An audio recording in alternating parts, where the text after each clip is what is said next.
त्याच्यावर म्हणजे व्यक्त होण्याचा अधिकार नाही आहे असं मला तरी वाटते. कारण की आता मी पोलीस स्टेशनला गेली होती, तर तिथं मी हे सर्व सांगितलं. त्यांनी मला बोलले की बाबा तुम्ही का असे व्हिडिओ टाकता. मी सांगितलं माझं पहिलं लग्न झालं, तो दारुडा होता.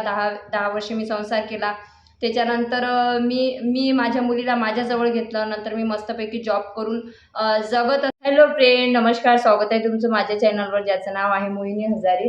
कसे आहे तुम्ही? आय होप तुम्ही मस्त आणि मजेत असणार आहे. तर 2 दिवस झाले मी ब्लॉग टाकला नाही, कारण मी होती कामात म्हणून टाकला नाही.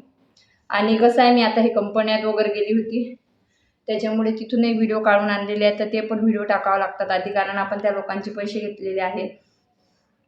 तर आजचा व्हिडिओ बनवण्याचं मुख्य कारण तर एक हे की हे बघा, अंगठा देऊन आलेली आहे आज. कारण आपण कितीही कायदेशीर केलं, त्याच्यानंतर काय म्हणतो आपण ऑनलाईन कितीही पुढं गेलं, तरी पण असं कुठं काहीतरी जे भाग आहे, तहसील म्हणा, त्याच्यानंतर आपलं काय कायदेशीर म्हणा, त्या प्रकरणात आपल्याला अंगठीच द्यावं लागतात. तर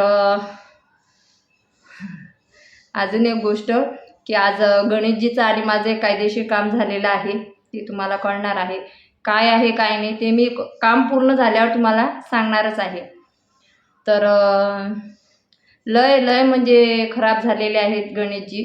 कारण की कंटिन्यू ड्रिंक करणे, कंटिन्यू हॉटेल्सवर राहणे, जेवण करणे, घरचं जेवण न करणे, आणि बायकोनं सोडून दिल्यानंतर माणूस कसं बयकतो ना, याचं उत्तम उदाहरण माझा नवरा म्हणजे गणेश आहे खरंच. कारण आज त्याला पाहिल्यानंतर अक्षरशः मला हे वाटत होतं की या व्यक्तीला आपण एवढा चान्स दिला होता दुरुस्त व्हायला, परंतु हा दुरुस्त झाला नाही. शेवटी त्याने त्याच्या आयुष्याचा धिंगाणा घातलेला आहे.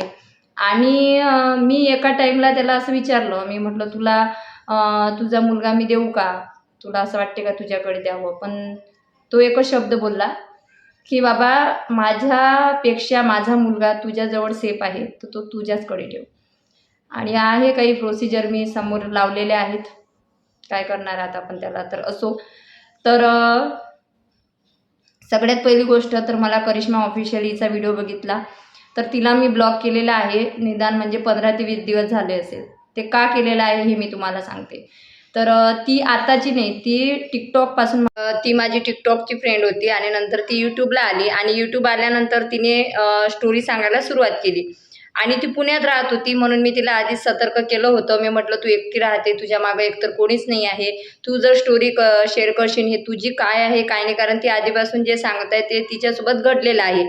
आणि हे योगायोग समजा की तिची माझी स्टोरी सेम आहे, परंतु माझ्यात आणि तिच्यात हे साम्य आहे की माझ्या मागं माझा किती डायरेक्ट म्हणा किंवा इनडायरेक्टली म्हणा, शेवटी सपोर्ट आहे.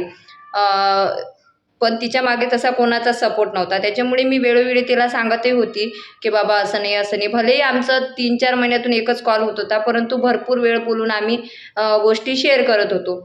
त्याच्यानंतर जेव्हा ती यूट्यूबला तिची ID रनिंग मध्ये आली, तर लोक डायरेक्ट तिचं आणि माझं नाव जोडू लागले. आणि मग तुम्हाला त्रास होत होता, म्हणून मी तिला कॉल करून सांगत होती की बाबा तू सर्व काही करत जा, पण माझं थंबनेल एक येणार किंवा तुझं थंबनेल एक येणार, हे असं करू नको. आणि त्याच्यानंतर असं झालं की मी जॉब सोडला, तेव्हा तिने पण जॉब सोडला. आणि हे तिला माहीत नव्हतं की मी जॉब सोडला, आणि मलाही नव्हतं माहीत की तिने जॉब सोडला, परंतु इनडायरेक्टली तो व्हिडिओसुद्धा आमच्यासोबतच आला. आणि तेव्हासुद्धा असं वाटलं लोकांना की आम्ही प्लॅनिंगच केली. परंतु आता हाही व्हिडिओ पडल्यानंतर लोक हेच म्हणतात की हे फेक आहे म्हणून. परंतु मला काही गरज नाही लोकांना स्पष्टीकरण द्यायची, कारण मी साबणणी आहे तुम्हाला स्पष्टीकरण देते किंवा मी तुम्हाला सफाई देत बसणार आहे. माझं जेवढं मत आहे, जेवढं मला त्या करिश्माला सांगायचं आहे व्हिडिओमार्फत, तेवढं मी करत आहे. तर ते झालं. त्यानंतर म्हणतो ना आपण भ्रमाचा भोपळा. तर मला असा खूप भ्रम होता की प्रत्येकासोबत मैत्री करायचा, नंतर मग त्याच्यासोबत आपल्या लहान मोठ्या गोष्टी शेअर करायचा, प्रत्येकाकडून सल्ला घ्यायचा. आणि काही लोक खरंच सल्ला चांगला देतही होते, परंतु रेकॉर्डिंग करून ठेवत होते. ते त्यांच्या फायद्यासाठी रेकॉर्डिंग करत होते. कारण मी कोणाचीच आजपर्यंत रेकॉर्डिंग केली नाही, वाजवली नाही, माझ्या नवऱ्याशिवाय. आणि मी जे तुम्ही म्हणताय की तू सुद्धा तुझ्या नवऱ्याची रेकॉर्डिंग वाजवते, तर मी सुद्धा गुन्हेगार आहे. माझा नवरा करणार तो केस. मी माझ्या सासू सासऱ्यांना, आई भावांना, कोणालाही शिव्या देते, तर तो अधिकार त्यांना आहे तो अधिकार की त्यांनी माझ्यावर केसेस करावे. बाकी इतर लोकांना त्याच्यावर म्हणजे व्यक्त होण्याचा अधिकार नाही आहे असं मला तरी वाटते. कारण की आता मी पोलीस स्टेशनला गेली होती, तर तिथं मी हे सर्व सांगितलं. त्यांनी मला बोलले की बाबा तुम्ही का असे व्हिडिओ टाकता. मी सांगितलं माझं पहिलं लग्न झालं, तो दारुडा होता. 10 वर्ष मी संसार केला. त्याच्यानंतर मी माझ्या मुलीला माझ्याजवळ घेतलं. नंतर मी मस्तपैकी जॉब करून जगत असतानाच माझ्या लहान वहिनीला माझा त्रास होत होता. त्याच्यामुळे माझ्या आईनं माझ्या दुसऱ्या लग्नाचा निर्णय घेतला. लग्न करून दिलं. परंतु सासरकडच्यांनी म्हटलं, हे सांगितलं नाही की बाबा आमचा मुलगा दारू पितो, आमचा मुलगा असा आहे तसा आहे. नंतर लगेच त्याचा हात तुटला. त्याच्या हाताला सुद्धा ऑपरेशन त्याच्या हाताचं मी केलं म्हटलं. नंतर सासरकडच्यांनी मला घरात घेतलं नाही. म्हटलं की तू तुझ्या माहेरी राहा. आणि माहेरी राहत होतो आम्ही. तर त्यांचं विचारपूस नाही, काही नाही. त्याच्यानंतर मी प्रेग्नेंट असताना एवढं म्हणजे कोरोनात सुद्धा त्यांनी मला विचारलं नाही, काही नाही. तो मला एक वेळा व्यक्ती सोडून गेला होता, तेव्हा सुद्धा माझ्या सासरकडच्यांनी विचारलं नाही, तू कशी आहे, काय आहे.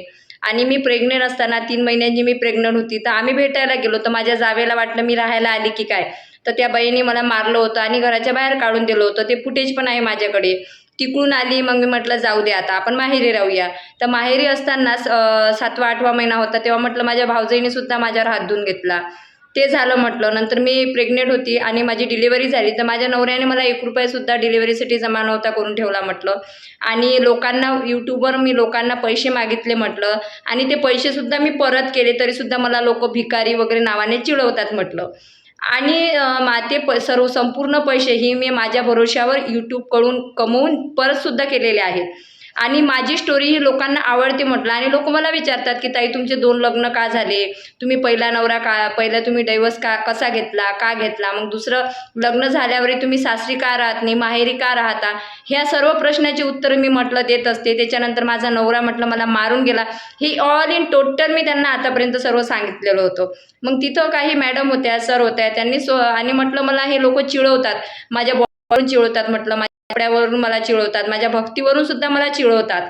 तर तिथं डायरेक्टली त्या लोकांचं हे म्हणणं होतं की तुम्ही जर तुमची भक्ती 4 भिंतीच्या आत करताना, तर तुम्हाला कोणालाही नाव ठेवण्याचा अधिकार नाही आणि तुम्हालाही स्पष्टीकरण देण्याचा अधिकार नाही.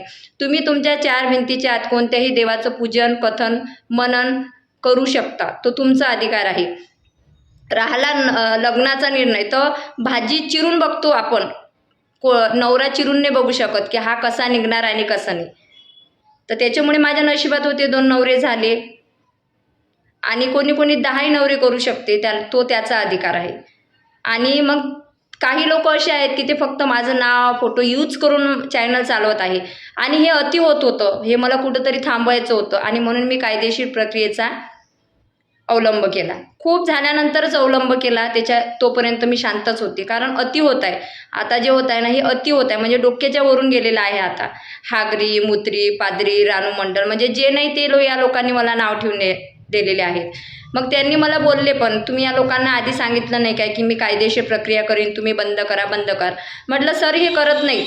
हे डायरेक्ट म्हणतात म्हटलं की यूट्यूबने आम्हाला अधिकार दिलेला आहे 30% व्हिडिओ वापरण्याचा, त्याच्यामुळे हे लोक बंद करणार नाही आहेत म्हटलं.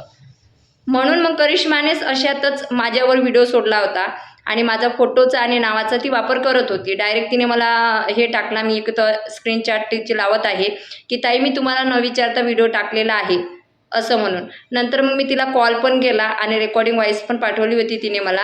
मी ती वाजवणार नाही आहे, कारण मला ती सवय नाही आहे कोणाची वाजवायची. तर तिला मग मी कॉल केला आणि सांगितलं, हे बघ म्हटलं करिश्मा, तू या प्रकरणात शिरू नको.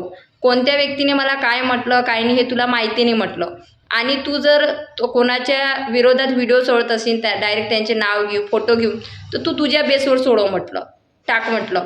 कारण मी तिला आधी समजावण्याचाच प्रयत्न केला होता, टाकू नको, शांत बस. एक तर मग तू कायदेशीर अर्ज दे, तक्रार अर्ज दे, तुला ज्या लोकांनी तुला अशा धमक्या दिलेल्या आहेत.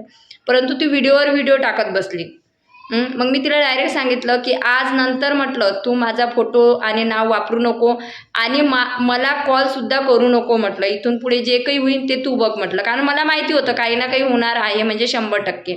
कारण मी तिला सांगितलं होतं मी उत्तर नाही देत आहे, कारण म्हटलं मी कायदेशीर प्रक्रिया केलेली आहे, त्याच्यामुळे मी या लोकांना उत्तर देत नाही आहे. तू पण उत्तर देऊ नको म्हटलं, कारण तू उत्तर देशील नाव माझ्यावरच येणार की मीच तुला सांगितलं. म्हणून मी तिच्यासोबत चालणं बोलणं बंद केलेलं आहे. बाकी आणि मला म्हटलं तिला हे पण सांगितलं की ज्या व्यक्तीवर मी यूट्यूबवर विश्वास ठेवला, मैत्री केली, मला पॉझिटिव्ह म्हणजे निगेटिव्ह रिस्पॉन्स आलेला आहे, त्याच्यामुळे इथून पुढे मी यूट्यूबवर कोणाला नंबर देणार नाही. आणि ज्या लोकांकडे माझा नंबर आहे म्हटलं त्यांच्यासोबत न बोलता मी शांत बसणार आहे म्हटलं. कारण करिश्माचा जास्तीत जास्त कॉल मेसेज मला याच गोष्टीसाठी येत होता की ताई गुगलकडून हा मेल आलेला आहे, वॉच टाईम कसा होतो, त्यांना रिस्पॉन्स कसा द्यायचा, प्रमोशन व्हिडिओ कसे बनवायचे, बस याच्याचसाठी मला तिचा कॉल येत असतो. बाकी अदर आम्ही कोणत्याही विषयावर बोलत नव्हतो. म्हणून मग मी तिच्यासोबत बोलणं बंद केलं. आणि जे लोक म्हणतात ना, मोहिनी तुला आता उत्तर देणार, मोहिनी तुला आता उत्तर देणार, मी हात जोडून सांगते की मी कोणालाही उत्तर देणार नाही आहे. मी आधीपासून माझी रिअल लाईफ सांगत होती, मी रिअल लाईफच सांगणार आहे. आता जे काही इथून पुढे होणार आहे माझ्या नवऱ्याचं आणि माझं, आणि जे लोकांना असं वाटत होतं की हा ड्रामा आहे, तो तिकडं म्हणजे माझ्यासोबतच राहते, तर मी चॅलेंज देते त्यांना, तुम्ही माझ्या गल्लीत, माझ्या गावात, घरात कुठंही विचारून बघा, तुम्हाला हेच उत्तर मिळणार, तो व्यक्ती नसतोच. कर नाही ना तर डर नाही आहे मला अजिबात. आज तो व्यक्ती मी समोरासमोर आज बघितला तर मला दिसला तो, त्याचे कपडे कुठं, ताल कुठं, कारण फरक पडतो ना, बायको नसल्यानंतर खूप फरक पडत असतो, जसा की त्याच्यावर आता पडलेला आहे. परंतु आपण काही करू शकत नाही, कारण इतक्या वेळा त्याला चान्स दिला, तो व्यक्ती काही सुधारला नाही. आता शेवटी त्याच्या आयुष्याचा धिंगाणा झाला. आणि राहिला माझा प्रश्न की जे लोक म्हणतात की आता तुला खूप छान वाटत आहे, तू म्हातारी झाल्यावर समजणार, हे झाल्यावर समजणार, तर कसं आहे, आपल्या मुलांना बघून जीवन जगता येत असते. असं नाही आहे की तुम्हाला जेवणात एखादी गोष्ट भेटली नाही की तुम्ही उपाशी राहणार, असं काही नसते. ज्या स्त्रियांना नवरे वगैरे नसतात त्या का जीवन जगणं सोडून देतात काय? मग मी असं समजेन, मी सुहागन विधवा आहे, बस आहे. माझ्या गळ्यात त्याच्या याचं लायसन आहे, सर्व आहे, पण मी विधवाचंच गिनती आहे आणि माझ्या मुलांसाठी मी जगत आहे.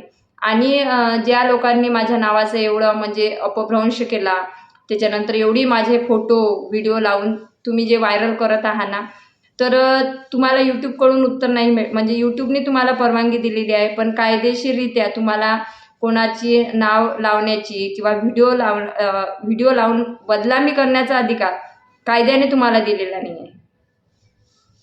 तर लेट पण थेट नक्कीच तुम्हाला सुद्धा उत्तर भेटणार. त्याच्यामुळे इथून पुढे मी बाकीच्यांना तरी सांगायचं आहे की भरपूर जणांची मी नावं दिलेले आहेत, त्याच्यात नावात वाढ करू नका प्लीज. इथून पुढे तरी माझे नाव आणि फोटो वापरू नका, ही माझी विनंती आहे तुम्हाला. तुम्हाला जर ऐकायचं असेल तरच ऐका, नाही ऐकायचं असेल तर बेस्ट ऑफ लक, तुम्ही तुमचं काम चालू ठेवा. आज नाही तर उद्या कायदा मला न्याय देणार, याच्यावर मला विश्वास आहे. कारण कसं आहे, अति झालं. तुम्ही माझ्या फोटोवर कोणते तुम्ही ते म्हणजे इमोजी लावत आहे, हे कोणत्या कायद्यात बसत नाही, कोणत्याच कायद्यात बसत नाही. तुम्ही जे फोटोचा अपभ्रंश करत आहे, तिथं काय टॅग लावत आहे, तिथं काय लिहत आहे ना, हे कोणत्याच कायद्यात बसत नाही. तर त्याच्यामुळे बस मला एवढंच या व्हिडिओतून सांगायचं होतं की डेली ब्लॉग तर येणारच आहे. मोहिनी हजारे आधीपासून रिअल स्टोरी सांगत होती, रिअल स्टोरीज सांगणार आहे, ती कुठंच डगमगणार नाही, थांबणार नाही. बस हेच मला सांगायचं होतं. आणि करिश्मालाही सांगायचं आहे, तुझे निर्णय तू स्वतः घे, कोणाच्याही भरोश्यावर घेऊ नको. कारण कसं आहे, जर तू निर्णय स्वतःचे घेतला आणि तो चुकला तर याचा पस्तावा तुलाच येणार. परंतु एखाद्याच्या सांगण्यावरून तू निर्णय घेतला आणि पुढं जाऊन तो चुकला तर तू त्या व्यक्तीला ब्लेम करशील की या व्यक्तीने मला सांगितलं होतं असं करायला. त्याच्यामुळे प्रत्येकाने प्रत्येकाचा निर्णय हा स्वतःच्या बुद्धीने घ्यावा. मग म्हणू नये की याच्यामुळे मी फसली, त्याच्यापुढे मी फसली, मी असं नव्हतं करायचं, तसं नव्हतं करायचं. कारण कोणी नाकातला काढून तोंडात घालत नसते, एवढी अक्कल प्रत्येकाला असते, बरोबर ना? तर बाय. माझे विचार आवडले असेल तर नक्कीच सांगा कमेंट बॉक्समध्ये. बाकी तुम्ही डिसलाईक मारू शकता, नॉट इंटरेस्टेड करू शकता. आणि माझी एक खासियत आहे की ज्यांना मी आवडत असेल ते मला नक्कीच फॉलो करतील, छानशी कमेंट करतील आणि सबस्क्राईबही करतील. आणि ज्यांना मी आवडत नसेल तर ते मला कधीच सबस्क्राईब नाही करतील, वाईट कमेंट करतील आणि टाकून चालले जातील. तर वाईट कमेंट करणाऱ्यांचं पण माझं मनापासून स्वागत आहे. आणि ज्यांनी व्हिडिओ पाहिलं त्यांच्यासाठीच पण माझ्या मनात जागाच आहे. त्याच्यामुळे मी तर कोणालाच म्हणत नसते, माझ्या व्हिडिओला लाईक करा, शेअर करा आणि सबस्क्राईब करा. Thank you so much. Bye bye.